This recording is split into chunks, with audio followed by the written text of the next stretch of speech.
Support comes from Entergy provides much more than power. We support science and engineering at local schools to build a brighter path to better jobs and help prepare the next generation. Because together, we power life.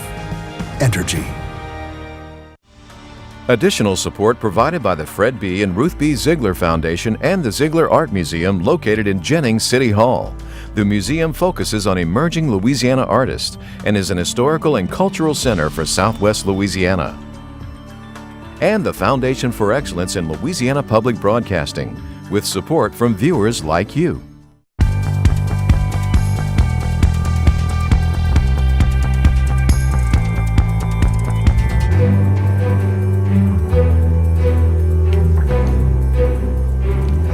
Hi everyone, I'm Andre Morrow. On this end-of-the-year edition of SWI, we take a look back at some of the stories that shaped Louisiana news in 2018.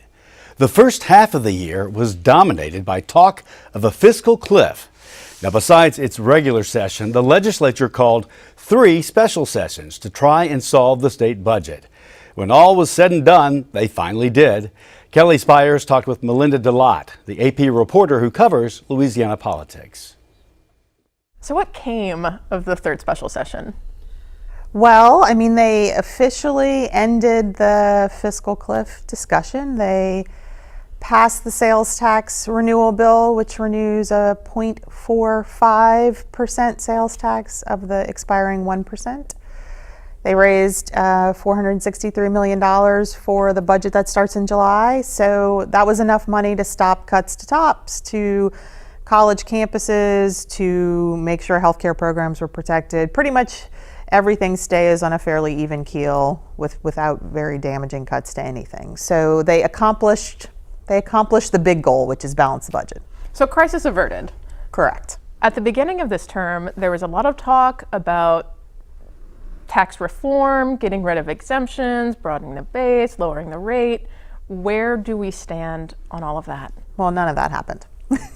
At the end, they pushed themselves so close to crisis and so close to damaging cuts, or at least what most people seem to agree would be damaging cuts. But they pushed themselves so close to that really all they were left with was a sales tax, because sales tax is the only thing that generates immediate money that they can bank on having in a fiscal year.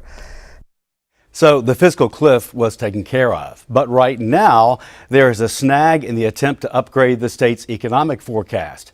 For a second time in the past month, House Republican leaders blocked the funding boost from the Revenue Estimating Conference. The REC must vote unanimously. They will try again early next year.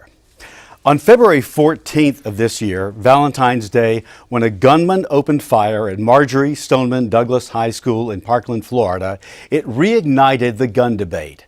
That gunman killed 17 students and staff members, and for a time, the deadliest high school shooting in U.S. history seemed to put a different spin on the debate.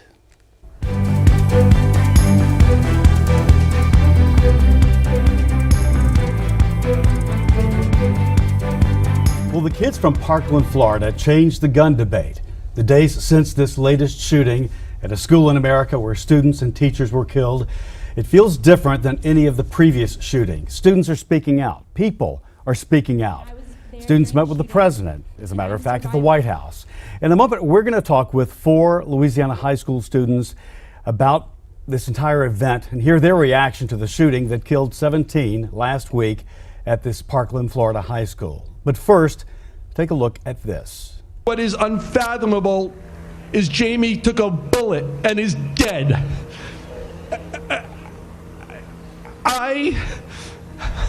I don't know what I do next. My wife is home. We are broken.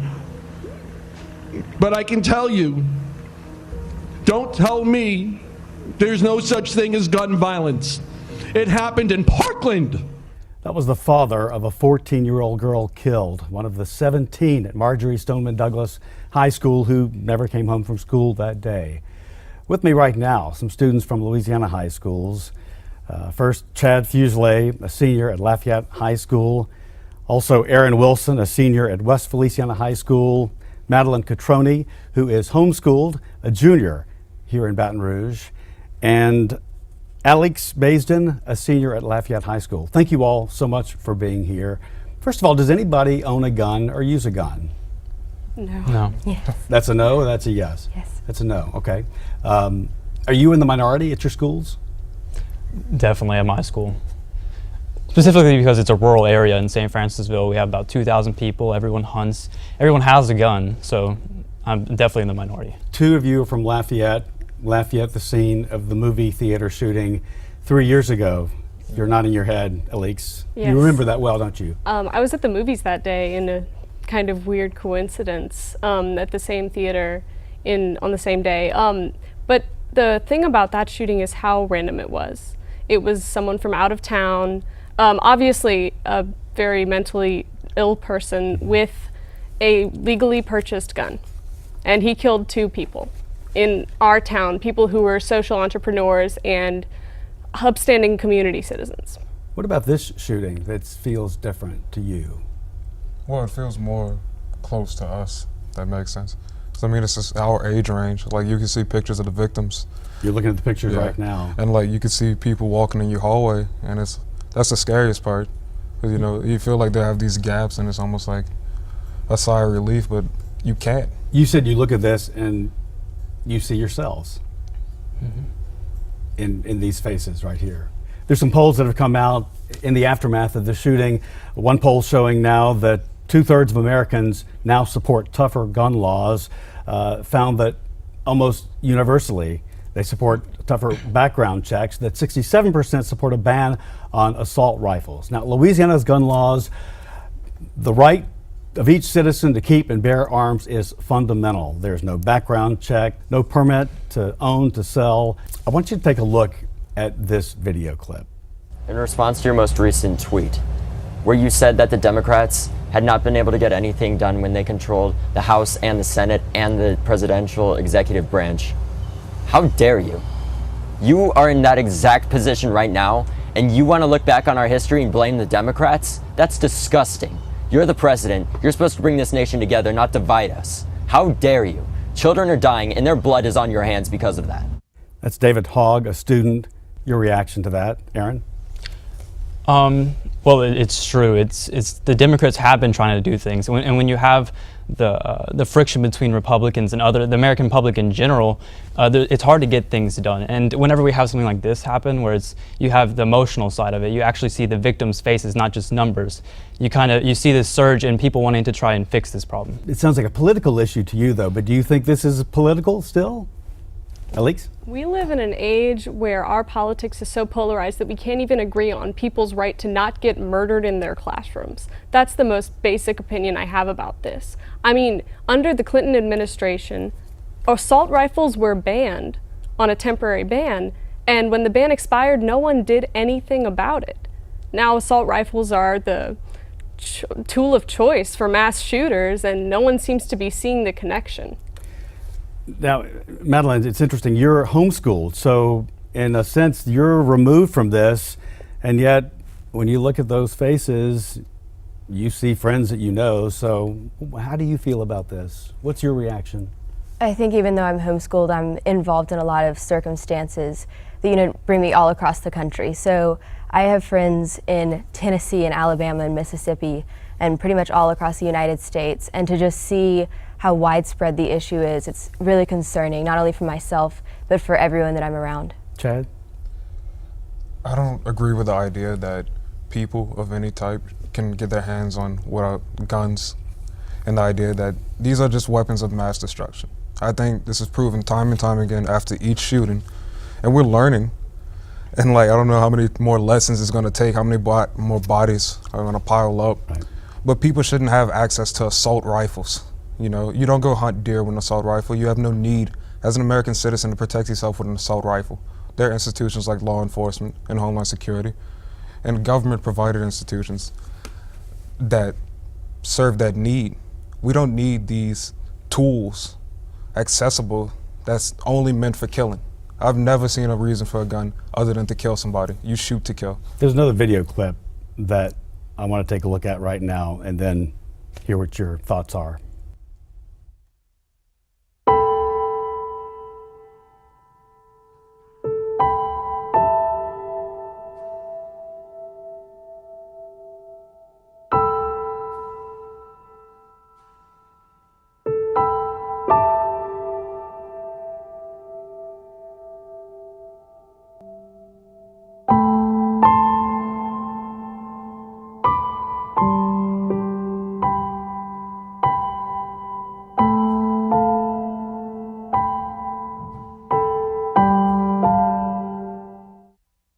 the police if you can. These are texts that were happening from students to friends, parents, people they were reaching out to as the gunfire was happening.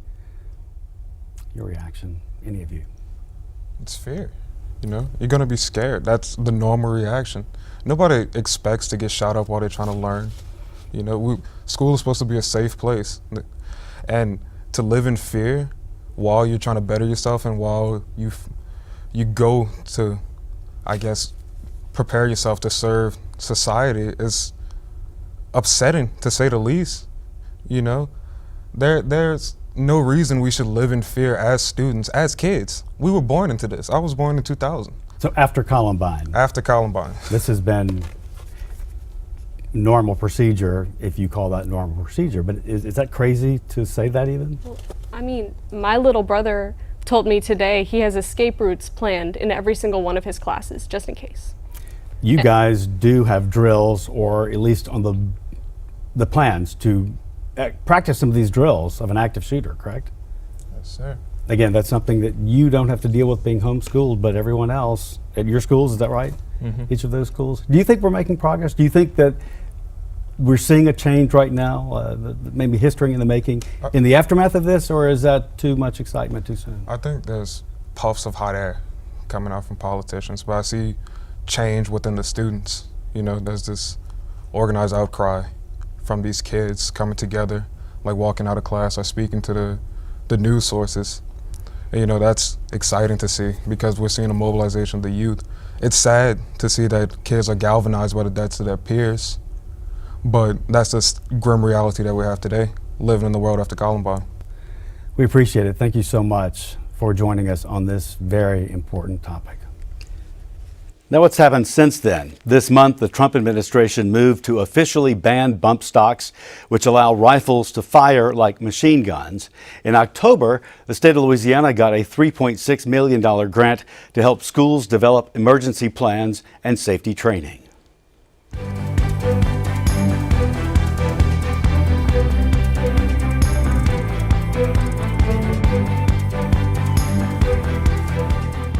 In May, Secretary of State Tom Shedler resigned amid allegations that he for years sexually harassed his former secretary.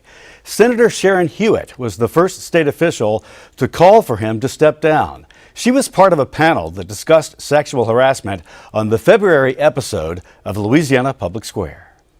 Women all around the nation are talking about this topic, and this is not just a national topic. This topic involves the state of Louisiana as well. And I think that, you know, we all know that we want to establish an environment where all people feel safe and free of sexual harassment in their workplace. And we want to do that in the state of Louisiana. Women all deserve, and all people deserve, that kind of environment, whether you're working in state government or you're working in private industry. We're all talking about it in terms of policy development, and chairman of the governor's task force. We're talking about that. We will be recommending statewide policy recommendations for sexual harassment. It's an important topic, and one that in my own agency we discuss at least once a year, if not more often, in terms of training and culture and expectations of employees and our managers. I echo the workplace should be free of any form of sexual harassment, discrimination or otherwise. It needs to be an environment that employees feel very safe to come to work in. Maybe now it's time to address what we see as the real problem, and that real problem is the gender inequalities in our workforce. The real problem is that maybe also the objectification and dehumanization of individuals in our workforce. I think if we look at addressing the culture issues that you all raised when you commented on this issue, empowering women, making sure that pay equity is a priority, passing laws that allow women to become equal in the workforce, we'll see the issue of sexual harassment recede, because you won't have the power differential that you have today, where women in particular are experiencing this type of conduct. And honestly, these stories have been revealing only to men. Women have always known how bad this was. Follow up to that story, the governor signed into law a bill that mandates all state employees receive sexual harassment prevention training each year.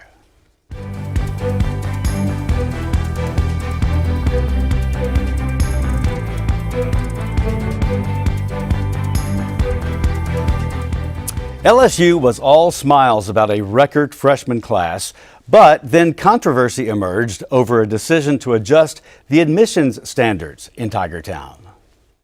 After nearly 30 years of rejecting applicants whose ACT scores failed to meet the minimum, LSU is adjusting its enrollment standards and embracing holistic admissions.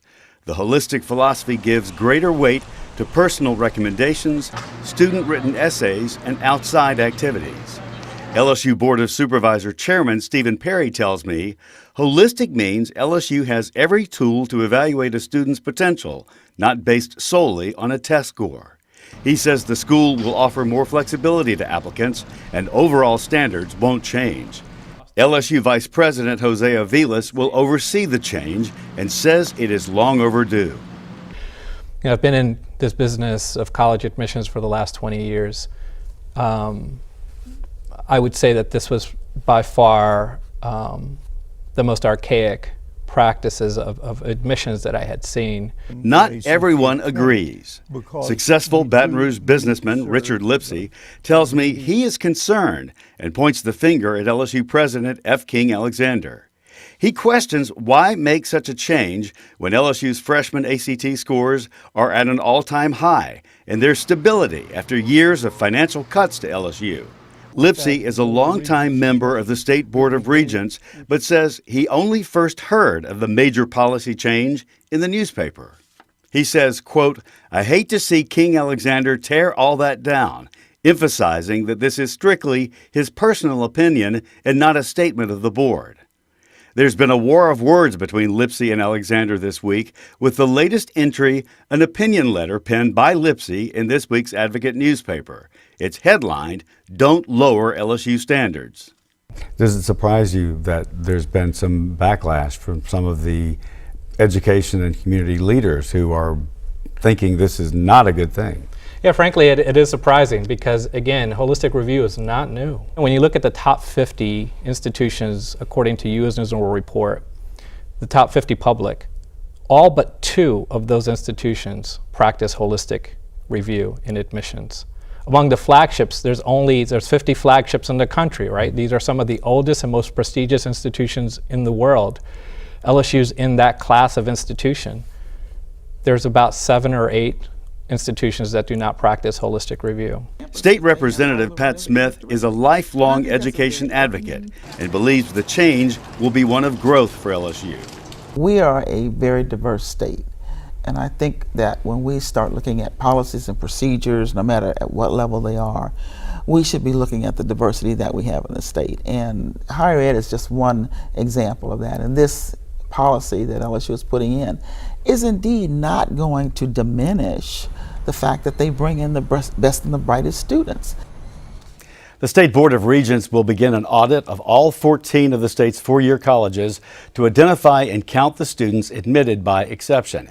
LSU admitted nearly twice the amount of exceptions allowed by the Regents.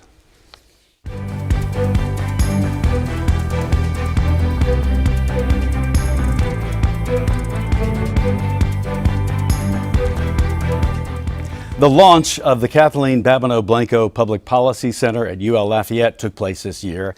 The center will examine issues central to the former governor's long political career. In September, I talked with her. In the heart of Ragin' Cajun country, on the campus of UL Lafayette, a transformation is about to begin, tucked away on the 3rd floor of the Dupree Library. The space is large, and it's kind of like that unfinished bonus room. Never been used, waiting for the right thing to come. Now that has happened. The space will become home of the Kathleen Babineau Blanco Public Policy Center. Take a look at this architect's rendering. From blank canvas to showplace, from isolated and unused to a center of learning and discourse. These many dozens of boxes store her papers, many of which will be available at the center. Its mission is to give policymakers and the public information that can help improve lives and communities in our state. Blanco tells me it will be a voice of reason. It's going to be a treasure for the state of Louisiana. I think the university will really shine because it's going to do such a wonderful job. The vision of the Blanco Center is to take advantage of some of the research that we already have going on at the university and bring in new resources to create a public policy center that will build on her vision of improving the lives of real Louisianians. The areas of greatest focus that highlighted her political career will be the areas of focus of the center. Criminal justice reform, poverty, education, healthcare, women in politics, and governmental ethics. As you think of Kathleen Blanco, what comes to mind? Compassionate, conservative, cautious, caring. There are a lot of those words to describe Kathleen and capture her. She's a complicated person, and she reflects Louisiana very well. She appealed to the common cause, the common good, and I think that's one thing about her legacy that will be reflected in this center, is this center, as I understand it, will reach out and appeal to people of all political stripes, and that's very much in the tradition of Kathleen Blanco. The information available at the center, Blanco believes, will give insight often never seen. That's because such documents between administrations are often shredded, and Blanco says the day in, day out of governing is lost. And I just decided that the Katrina Rita era was so transformative for Louisiana citizens and for Louisiana government that it would be worthwhile to just preserve all of the work that had been done by these really dedicated people and myself, and just so everybody could see that all we were doing every step of the way was looking for the good of for the greatest number of people, and that we put our hearts and soul into that. It's clear she still bears scars caused by Katrina, and how could she not? Like so many others, chaos suddenly became the norm for her and for the state she was trying to save. I trust it. I'm not embarrassed. I'm not afraid of it. I think that it's going to be great for historians to pour through it. Undoubtedly, everybody remembers the criticism that President Bush got and I got and the mayor got and all of the leadership. You know, we all got beat up to some degree. And at the time, I told my people to quit fighting it. I said, let it be. We're wasting energy that we need to be saving lives. Quit fighting, we're out of the war. And they said, but they're going to destroy your reputation. And I said, history will tell a different story. I know that because the truth always prevails. This is going to help the truth to prevail. She says she did the best she could and tackled problems one by one. One took place in an Oval Office showdown. They were willing to let us hang out and blame us for everything. It was as though Louisiana was to blame for the hurricane. And it made no sense. And I grew to hating going over there because I had to fight for my people every single time I went. But I won. I was fighting for money, for billions of dollars, and they didn't want to give it up. And I went to the president's office. I said, you've got to help me get $4 billion more on top of what the original allotment was. They didn't really want to help me, but, you know, I had to do a little maneuvering and a little threatening to go to war, you know, whatever. Just that. It just worked. I mean, just put it to you that way. It's so interesting. You stuck to your guns, of course, always. Absolutely. But it's interesting that you had the faith to believe and know that you were called to be in that position. It takes someone with great faith who's really listening to be tuned in to even think that. I was blessed and chosen to lead at probably Louisiana's most difficult time. Now, when I was swimming in those waters, almost literally swimming in those difficult waters, I didn't feel so blessed. Yeah. I have to be honest about that. But when you understand your destiny for, you know, each of us, we all each have destinies. Where are we going to be at what period in history, and what are we going to confront, and how are we going to deal with it? And so when I think about where God placed me, right in the way of the most terrible storms ever to hit this nation, and so many people so painfully injured, I know that I was the right person at the right time because God made that decision. I certainly didn't make it.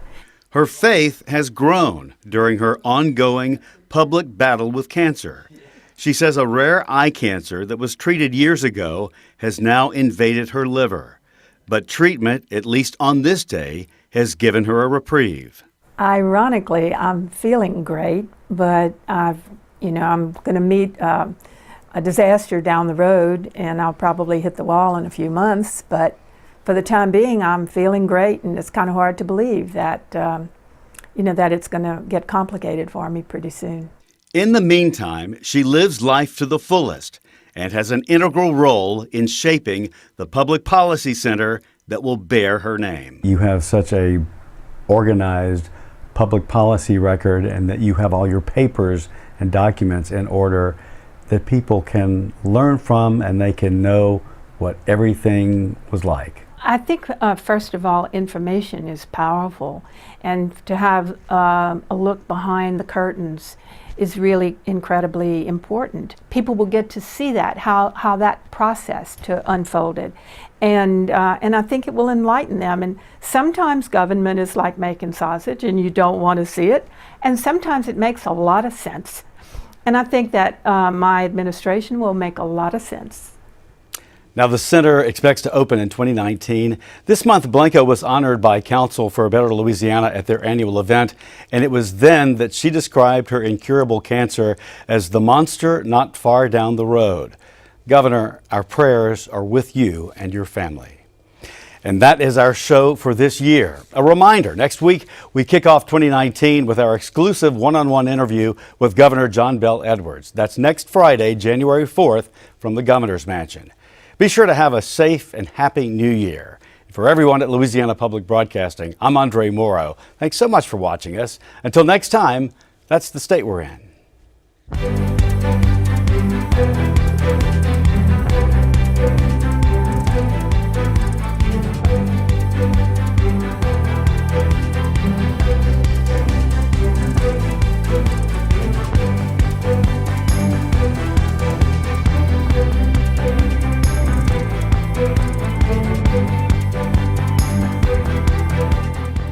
Support comes from Entergy provides much more than power.